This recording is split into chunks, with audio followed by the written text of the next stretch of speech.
Hello, welcome back. It's so good to see you. So today I wanted to do a video just talking about movies and shows, things that I've been watching recently. My husband doesn't really like watching TV or movies a lot, but I love it, and I never get to share my opinions really about the shows with anybody. I mean, I tell him, but he doesn't really care. Not in a bad way, just he would prefer to talk about games, something like that, or he'd like me to watch the show and just tell him about it so that he doesn't have to watch it. But anyway, I've been watching a bunch of movies and a few shows, but I thought it'd be cool to share with you what I've been watching, and just in case you were wondering if it was good or not. And then if you have any recommendations for me, that would be cool too, because then it would let me know what to watch next. So I wrote down some of the things that I've been watching. I have to take notes on everything, because if I don't, I'll forget what I'm doing. Okay, so the first show, it was like a little mini-series. I think there were 5 episodes. It's called Halston, and it's on Netflix. And I also got the ratings. Not that they really matter, because I pretty much liked all these things, but on Rotten Tomatoes, Halston got a 67%, but the audience score was 82. I really liked it. Now, I do want to mention that if you watch Halston, prepare yourself, because it is a rough ride. Okay, so the show is about, it stars Ewan McGregor, which I love. He's such a good actor. But yeah, so he is an American fashion designer, and he was most famous in the 70s and 80s. He got recognition for designing a hat that Jackie Kennedy wore. I think Jackie Kennedy. Yeah.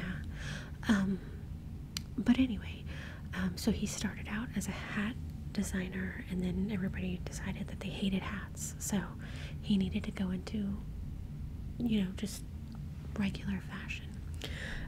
But the show is about his life and the, like the rise and a fall, because it's a really good show, but it's also really intense. There's drugs and sex and stuff. It's just really intense, but the main story is really, really good, and the ending is really good too.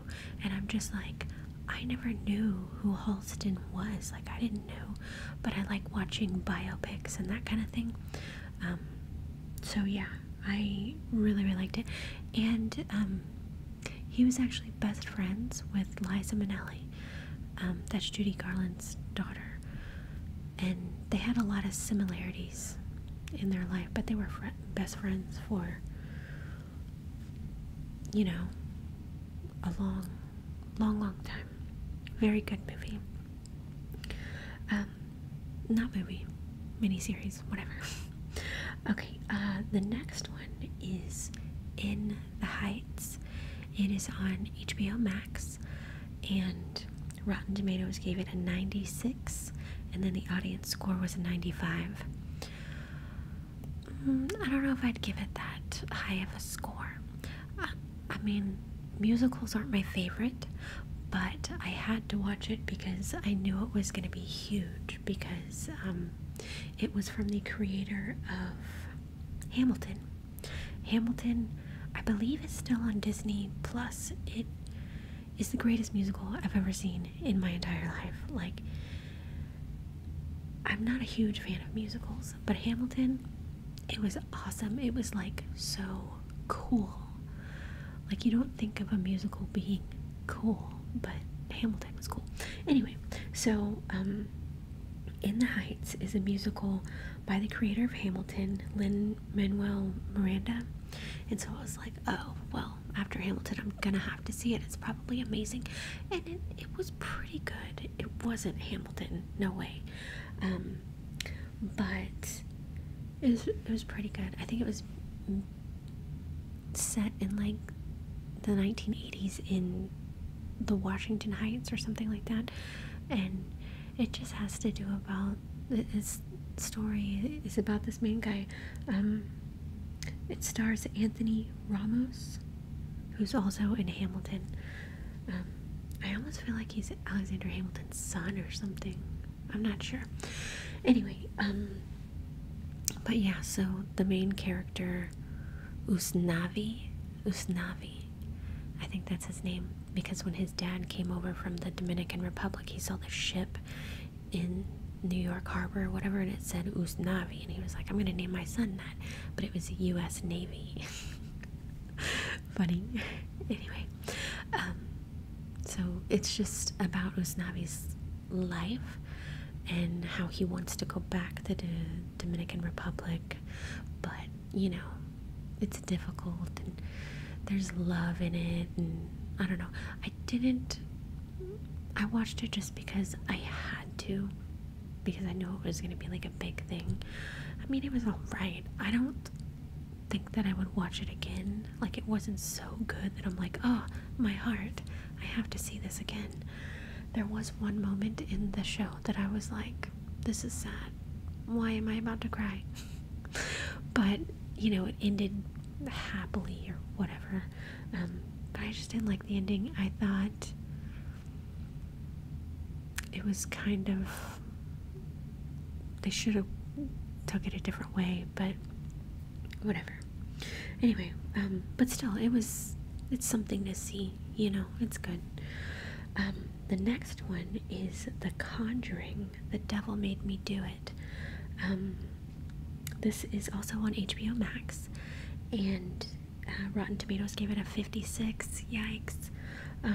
But the audience score was an 84, and I understand.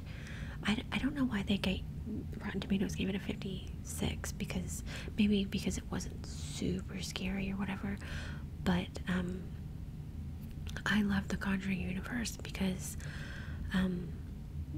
so it stars Vera Farmiga and Patrick Wilson, and they are in a lot of the Conjuring universe movies because those movies are based off of cases from Ed and Lorraine Warren.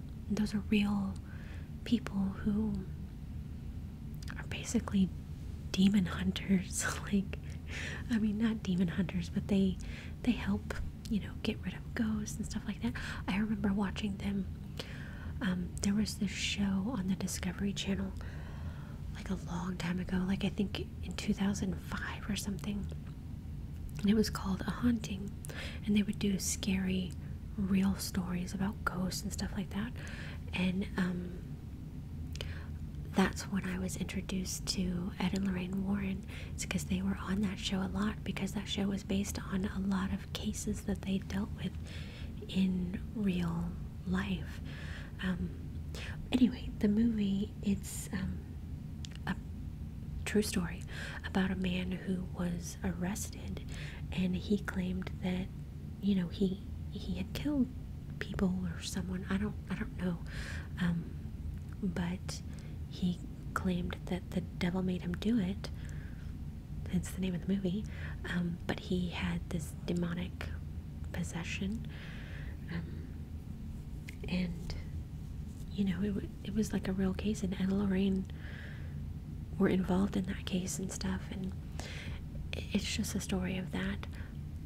I can see how it wasn't super scary, but when you really think about it, it's terrifying. Terrifying, because, like, just, I don't want to get into it because that'll just scare me. I get scared so easily. I watch that with my husband. That's the only type of movie that my husband will like to see, is scary. He loves scary movies and stuff, so But yeah, that stuff scares the crap out of me. Like, I have to take NyQuil or like a sleeping pill after I watch the movie so that I'll be able to go to sleep because I am just terrified. Ugh. But yeah, super good movie. Go watch that. Okay, so the next one is Luca. Now, this is an animated movie on Disney Plus, and Rotten Tomatoes gave it an 89%, and the audience gave it 88%. I think it's a really good movie. I don't know who the voice actors are. I literally just watched that one today. But yeah, I don't know who all the voice actors are, but I do know that the mom in the movie is played by Maya Rudolph. I love her. But it's about this little kid, Luca, and he is a sea monster, and he lives under the sea, but you know, they're not evil or anything like that. It's a Disney movie.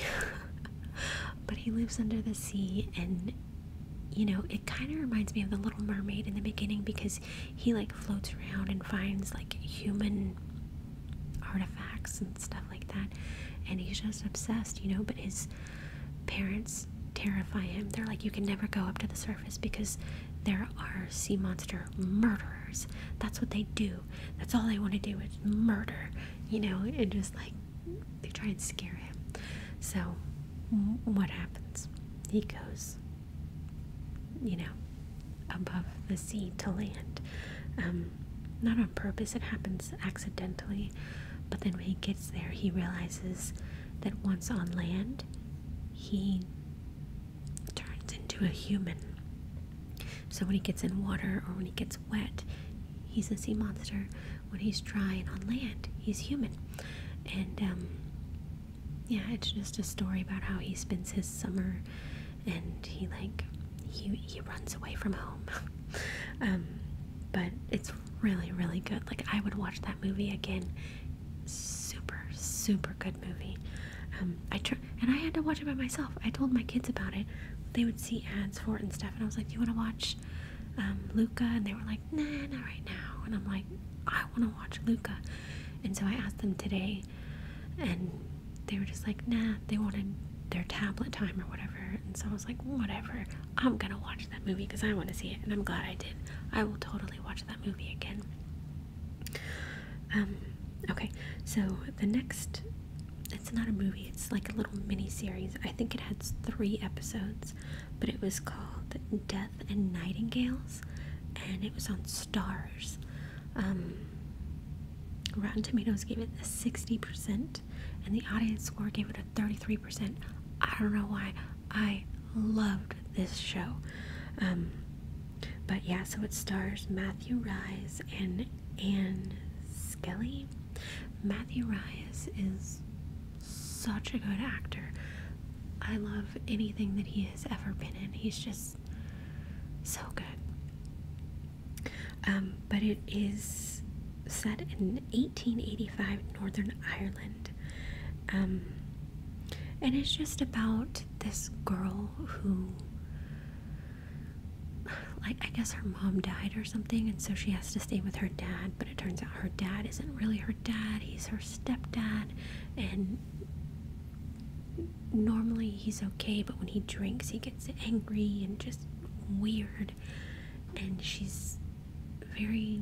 doesn't feel love or any attention or anything like that, and she just is wanting to escape. And so she meets a boy, Jacques, and she's like, oh, okay, we're going to sneak out of here, you know, and get married and be together and stuff like that. But the story, maybe they got a low rating because it's very slow. It's a very slow period piece, but it was very intriguing, and I just kept watching it, and then I realized I binged the whole thing. But it's not your typical story. It doesn't go the way that you think it's gonna go, and I love shows like that to where you have no idea what's happening. I hate predictable things, like In the Heights, predictable. I did not like that. But this show, Death and Nightingales, super unpredictable, and I just love that. But it's very dark and just some bad things happen in this miniseries show, and then it just ends. It ends, and you're like, what the hell? So I immediately went looking for season 2, but this just got put on Stars, but it was released, I don't know, in Ireland or Scotland or wherever, like 3 years ago or something. And I'm like, what? So I'm hoping that now more people have access to it. They'll be like, what the hell? We need a second season, you know, and then they'll bring it back, because sometimes that happens, you know. So, but when I read about it, it said that was supposed to be it. That was supposed to be how it ended, and I'm like, you have got to be kidding me. What? So I'm hoping that it continues, because the acting is really good and the story was really good, and I want to know, like, how should it end, you know, just, okay. The next one is actually a documentary. I love watching documentaries and, like biography kind of things.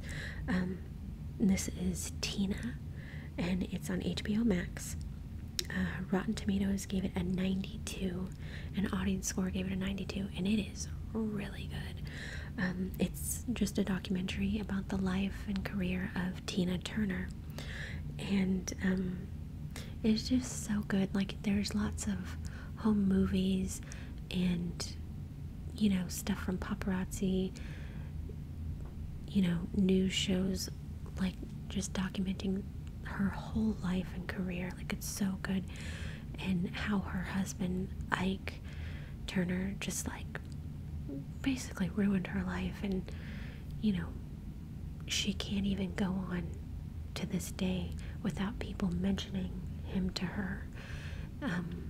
But it also shows how she's grown as a person and overcome obstacles, and she's just so strong and independent and forgiving, you know. Like, she's just such an amazing person, and that show was just so, or documentary, whatever, super good, and I'm really glad that I watched it.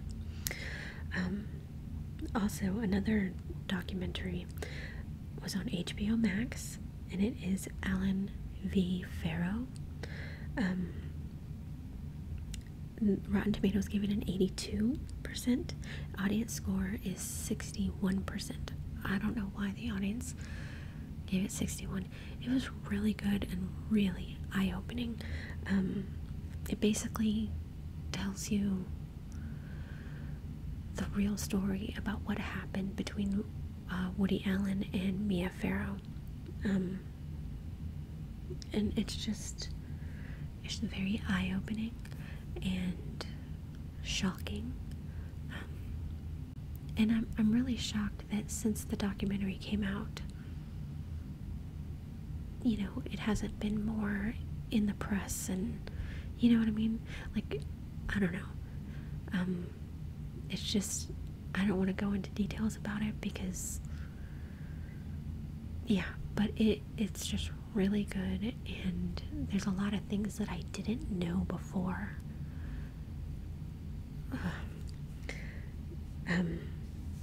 And I know Woody Allen is a great filmmaker and stuff like that, but they point out some things about his films and about his life that's just like, whoa, it makes you take a step back and be like, okay. Anyway, but yeah, you should definitely go check that out. It's interesting. Okay, and the next one is a show on FX, but you can also watch it on Hulu. That's where I watch it. And it is Dave. It is just started its second season, and the Rotten Tomato score was 72, but the audience score is 91.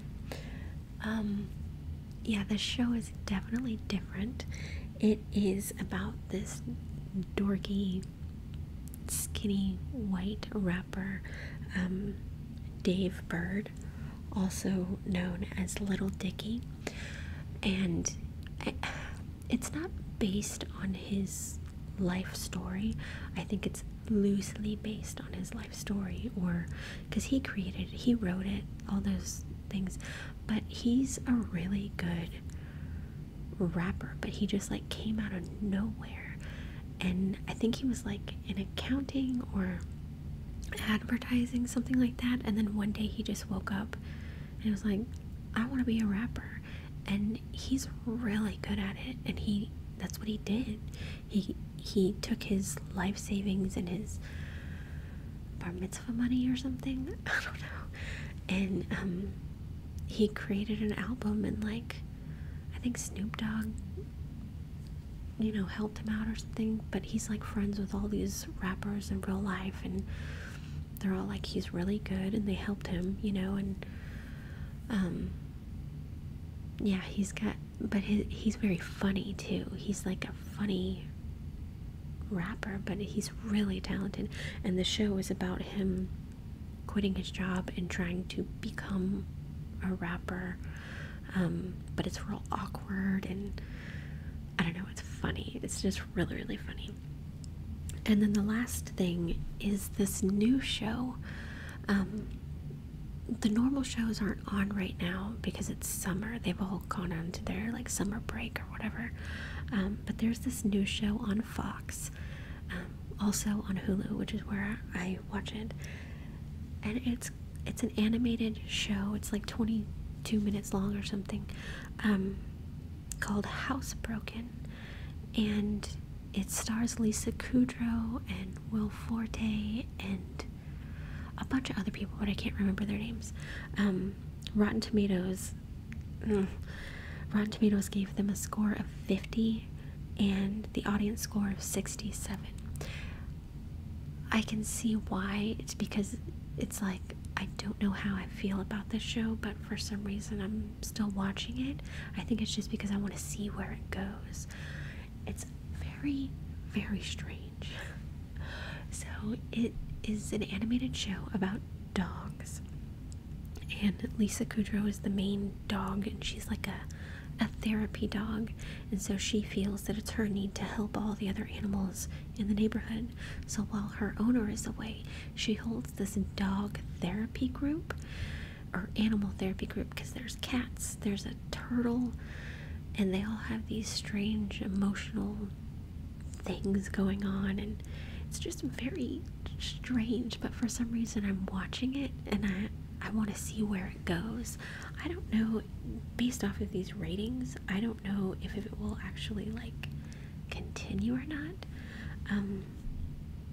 but still it's just interesting, and it's funny. It's not kid appropriate, not kid appropriate at all, because like I don't know, just some of the things that they say, no. But it is funny. It's very funny. But yeah, just strange. Anyway, so yeah, those are the shows and movies that I've watched recently. Yeah, so if you have any recommendations for me to check out, just let me know. And yeah, I'll check them out, because I really like watching movies and shows, documentaries, all that stuff. So anyway, I hope you enjoyed that. Thank you so much for watching, and I will see you soon.